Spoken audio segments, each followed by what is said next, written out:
Good morning. How you doing? Are you doing really well? Thanks for joining me and Dorothy on this. I don't know what day it is now. Just operate on dates, don't we, during Christmas and New Year? But it's Monday, 30th, possibly. Yeah.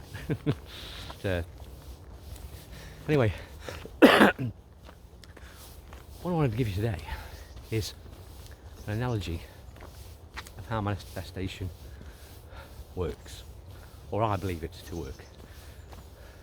And no. And that's been pretty much sort of the purpose of making these videos, really. It was not at the start, but what I've realised is that as I've made the videos on how you can be peaceful, happy in the everyday world, and how you get to control that, and how things manifest in your life, and how that you literally are just made of energy. And when you understand that truth and your true nature, it unlocks a massive amount of power. It really does. But it's hard to put into words. Descriptions about thoughts and feelings, because they vary on person to person, and how what I think belief is will probably vary to what you guys think it is and others. So the best way I can sort of convey my understandings so far is to use an analogy.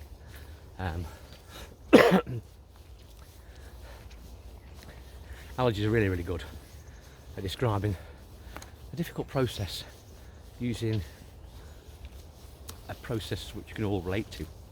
So we can basically take a substitute A for B and so on. We understand. And the analogy I'm going to use should be familiar to you all, or to some degree. I used to play a lot of squash when I was younger, a lot of squash. So my dad, and at one point when I was sort of progressing, I used to practice on my own. And you go into a squash court, it's a basically wooden box with lines on, and you hit the ball with a bat or racket at the wall. I'm sure most people can picture that scenario in their mind. But what we find when you're playing on your own, you don't be running around the court like a silly ick. So you tend to sort of choose the way, and that's the whole point of practice, is to practice the way you return the ball once it comes back to you. And you get to choose how to play a ball back. You can just hit it, hit the wall and return anywhere. You might have to move substantially to hit the ball back. Or you can just stand there, literally swing your arm and it comes back, and you backhand it back. Literally it becomes very, very simple and not strenuous and taxing. Pretty much the same way if you warm up with an opponent, you would warm the squash ball up, it bounces better. And you make sure you return it in such a way that the opponent can return it to you easily. When the game starts, and there's competition there, and you have to try and provide a shot that the opponent can't return, and likewise it becomes difficult, really difficult.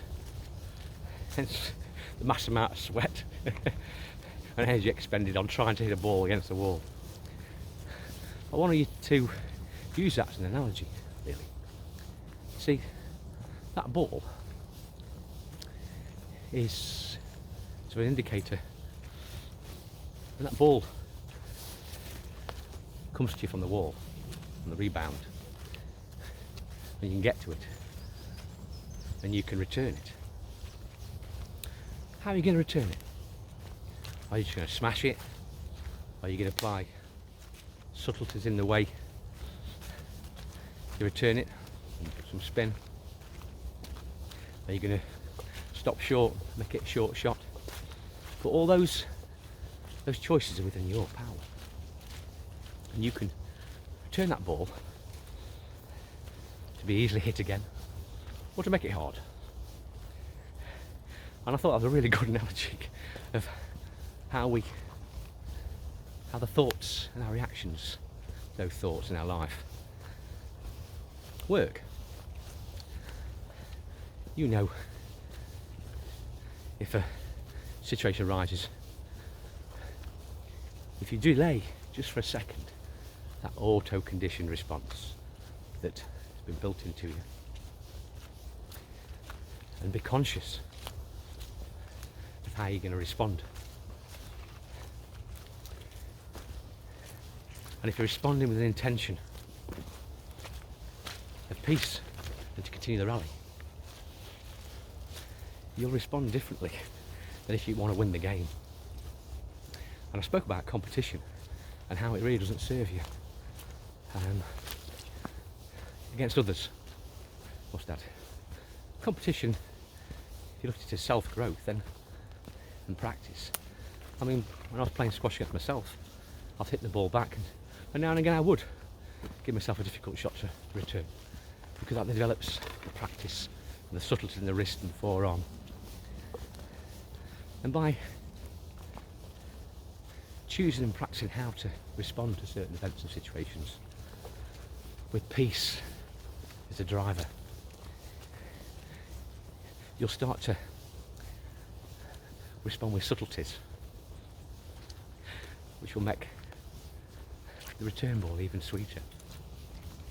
You might get the odd one, but you'll develop those subtleties in your mind, be able to deal with those events and situations in a different way. See, it's not that once you start to practice these things and realise peace, that issues and situations go away. They don't. Just how you choose to respond to them will change, and they won't feel like the issues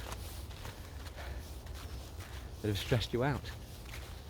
It really is a wonderful process, and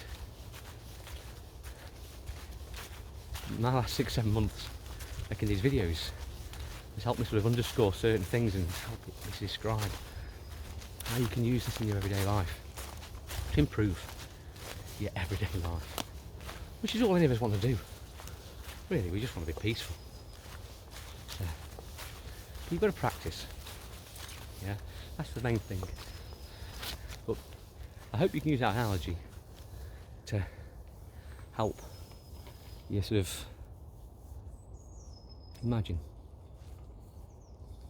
understand. Well, I'm somewhere new today, so I'm going to sign off. Enjoy exploring. Take care for now. Bye bye.